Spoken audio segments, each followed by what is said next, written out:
നിങ്ങൾ എഴുതുന്നത് എഴുതിക്കോ, ധൈര്യം ഉണ്ടെങ്കിൽ എഴുതിക്കോ.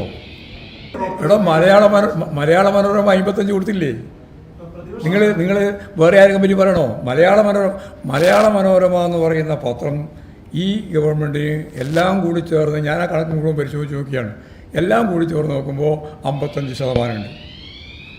മനോരമ 55% മാർക്ക് കൊടുത്തൊരു ഗവൺമെൻറ്റാണ് കേരളത്തിൽ ഇടതുപക്ഷ ജനാധിപത്യ മുന്നണി ഗവൺമെൻറ് എന്ന് പറഞ്ഞാൽ അത് 90% കണക്കാണ്. രണ്ടാം പിണറായി വിജയൻ സർക്കാരിൻ്റെ 4ാം വാർഷികമാണ്. വാർഷികമായതുകൊണ്ട് എല്ലാ മാധ്യമങ്ങളും മാർക്കിട്ടിട്ടുണ്ട്. മലയാള മനോരമ 55% മാർക്ക് കൊടുത്തു. മനോരമയ്ക്ക് പോലും 55% കൊടുക്കേണ്ടി വരുന്നു എന്ന അവസ്ഥയാണ്. അത് മന്ത്രി പി രാജീവും പറഞ്ഞു. ഇന്ന് CPMൻ്റെ സംസ്ഥാന സെക്രട്ടറി MV ഗോവിന്ദൻ മാസ്റ്റർ പറഞ്ഞു. ആ 55-ന് 90ൻ്റെ വാല്യൂ ഉണ്ടെന്നാണ് ഗോവിന്ദൻ മാസ്റ്റർ പറഞ്ഞത്. ഏറ്റവും വലിയ ഇടതുവിരുദ്ധ മാധ്യമമായ മനോരമയ്ക്ക് പോലും പാസ് മാർക്ക് കൊടുക്കേണ്ടി വരുന്നു എന്ന് പറഞ്ഞു കഴിഞ്ഞാൽ അത് എത്രമാത്രം മികച്ചതാണ് ഈ സർക്കാർ എന്നുള്ള സാക്ഷ്യപത്രമാണെന്ന് ഗോവിന്ദൻ മാഷ് പറയുന്നുണ്ട്. മാത്രമല്ല പ്രതിപക്ഷത്തിന് നല്ല ഒന്നാന്തരം ഒരു കിഴുക്കും ഗോവിന്ദൻ മാഷ് കൊടുക്കുന്നുണ്ട്. ആ ദൃശ്യങ്ങൾ നമുക്കൊന്ന് കാണാം.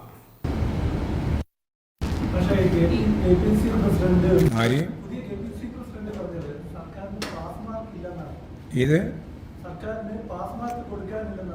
അദ്ദേഹം കൊടുക്കേണ്ട കാര്യമില്ല. ആരെങ്കിലും കൊടുക്കുമോ? കോൺഗ്രസ്സുകാർ ആരെങ്കിലും പാസ് മാർക്ക് കൊടുത്താൽ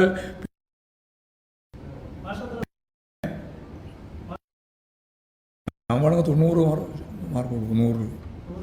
90 പോരെ? അല്ല, അധികം വേണമെങ്കിൽ തരാം. നിങ്ങളെന്താ ആഗ്രഹിക്കുന്നത്? എടാ മലയാള മനോരമ 55 കൊടുത്തില്ലേ? നിങ്ങൾ വേറെ ആരെങ്കിലും പറ്റി പറയണോ? മലയാള മനോരമ എന്ന് പറയുന്ന പത്രം ഈ ഗവൺമെൻറ്റിന് എല്ലാം കൂടി ചേർന്ന്, ഞാൻ ആ കണക്ക് മുഴുവൻ പരിശോധിച്ച് നോക്കിയാണ്, എല്ലാം കൂടി ചേർന്ന് നോക്കുമ്പോൾ 55% ഉണ്ട്. മനോരമ 55% മാർക്ക് കൊടുത്തൊരു ഗവൺമെൻറ്റാണ് കേരളത്തിൽ ഇടതുപക്ഷ ജനാധിപത്യ മുന്നണി ഗവൺമെൻറ് എന്ന് പറഞ്ഞാൽ അത് 90% കണക്കാണ്. ആ കണക്ക് വെച്ചിട്ടാണ് ഞാൻ 90 പറഞ്ഞത്. മനസ്സിലായില്ലേ? അതായത് പ്രകടന പത്രികയിൽ പറഞ്ഞ മുഴുവൻ കാര്യങ്ങളും നടപ്പിലാക്കാൻ തന്നെയാണ് ഉദ്ദേശിക്കുന്നത്. ഇനി ഒരു കൊല്ലം ഉണ്ടല്ലോ, ഒരു കൊല്ലം കൊണ്ട് നമുക്ക് നോക്കാം. പ്രതിപക്ഷത്തിൻ്റെ പ്രവർത്തനം ഇല്ലല്ലോ. എന്ത് പ്രതിപക്ഷ പ്രവർത്തനം ഉണ്ടായേ?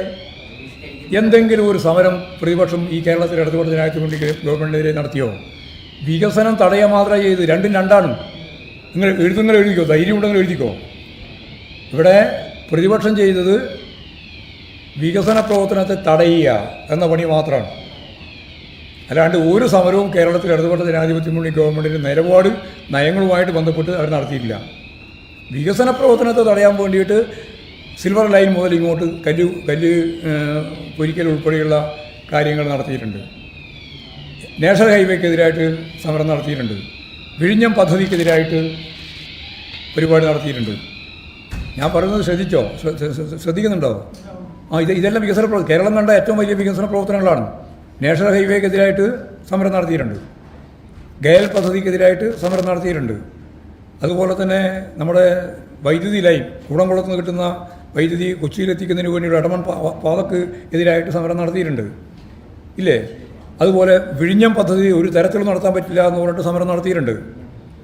ഇങ്ങനെയുള്ള കേന്ദ്രം, കേരളം, രാജ്യം, ലോകം ശ്രദ്ധിക്കുന്ന ഏറ്റവും പ്രധാനപ്പെട്ട വികസന പ്രവർത്തനങ്ങൾക്കെല്ലാം എതിരായി ഇവിടെ പ്രതിപക്ഷം സമരം നടത്തിയിട്ടുണ്ട്. ഈ സമരം നടന്നു എന്നുള്ളതുകൊണ്ട് ഈ വികസന പ്രവർത്തനമൊന്നും കേരളത്തിൽ ഇടതുപക്ഷ മുന്നണി ഗവൺമെൻറ് അവസാനിപ്പിച്ചിട്ടില്ല. ശരിയായ രീതിയിൽ തന്നെ നടത്തുകയാണ് ചെയ്തിട്ടുള്ളത്. അവിടെ സമരം നടത്തുക എന്ന് പറഞ്ഞാൽ അവർ നടത്തിയിട്ടുള്ള സമരങ്ങളെല്ലാം രാഷ്ട്രീയമായ ഉള്ളടക്കത്തോടുകൂടി വികസനത്തിനെതിരായിട്ടുള്ള സമരം മാത്രമാണ്. ഒരു പ്രതിപക്ഷം കാണിക്കേണ്ടത് എന്താ? ക്രിയാത്മകമായ പ്രതിപക്ഷമായിരിക്കണം.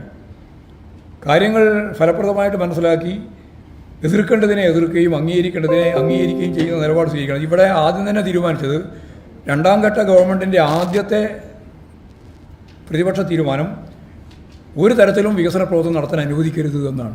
രാഷ്ട്രീയമായി ഒരു തീരുമാനം എടുത്തതാണ് അവർ. പിന്നെ പ്രതിപക്ഷത്തെ പറ്റി പിന്നെന്താ പറയാനുള്ളത്? പാസ് മാർക്കല്ല ഞാൻ പറഞ്ഞത്, 90 പറഞ്ഞത്. പാസ് മാർക്ക് മനോരമ കൊടുത്തു. അതിൻ്റെ അകത്തുള്ള കുഴപ്പമില്ല. പിന്നെ ബാക്കിയുള്ള മുഴുവൻ കുഴപ്പം അവർ തമ്മിലുള്ള കുഴപ്പമാണ്. അല്ല, അത് ഞാൻ പറയുന്നത് കേൾക്ക്. പിന്നെ അവർക്കുള്ള മാർക്ക് യഥാർത്ഥത്തിൽ അവർ തമ്മിലുള്ള ഉറപ്പാണ്. സുധാകരനും വി ഡി സതീശനും മുരളിയും ശശി തരൂരും അതുപോലെ തന്നെ ചെന്നിത്തലയും ഇവരെല്ലാമാണ് മുഖ്യമന്ത്രി ആവാൻ വേണ്ടി നടക്കുന്നത്. അപ്പോഴാണ് സുധാകരൻ പറയുന്നത് നിങ്ങൾ വെറുതെ നടക്കേണ്ട, ഒരു മുഖ്യമന്ത്രി ആവാൻ പോകുന്നില്ല. അപ്പോൾ പിന്നെ എത്ര മാർക്കാണ് കൊടുക്കേണ്ടത് നിങ്ങൾ തീരുമാനിച്ചോ, നിങ്ങൾ പറയുന്ന മാർക്ക് ഞാൻ കൊടുക്കാം. ഇതെല്ലാം വെച്ച് ചേർന്നതിന് ശേഷം എത്ര മാർക്ക് പ്രതിപക്ഷത്തിന് കൊടുക്കണം? ഏതായാലും പാസ് മാർക്കില്ല എന്ന് ഉറപ്പായി. അത് ശരി, അങ്ങനെ കൊടുക്കുന്നില്ല. ഇപ്പോൾ ആർക്കാ കുഴപ്പമില്ല. ഞാൻ മനോരമ കൊടുത്ത മാർക്കിൻ്റെ പ്ലസ് കൂട്ടിയിട്ടാണ് 90 കൊടുത്തത്. അവർക്ക് അങ്ങനെ ഞങ്ങളാരും കൊടുത്ത മാർക്കിന് പ്ലസ് കൂട്ടാനില്ലല്ലോ അവർക്ക്. അപ്പോൾ വമ്പൻ പരാജയമാണ് പ്രതിപക്ഷം. പ്രതിപക്ഷത്തിൻ്റെ പരാജയത്തിൻ്റെ ഏറ്റവും അടിസ്ഥാനപരമായ കാര്യം ഞാൻ നേരത്തെ പറഞ്ഞതാണ്.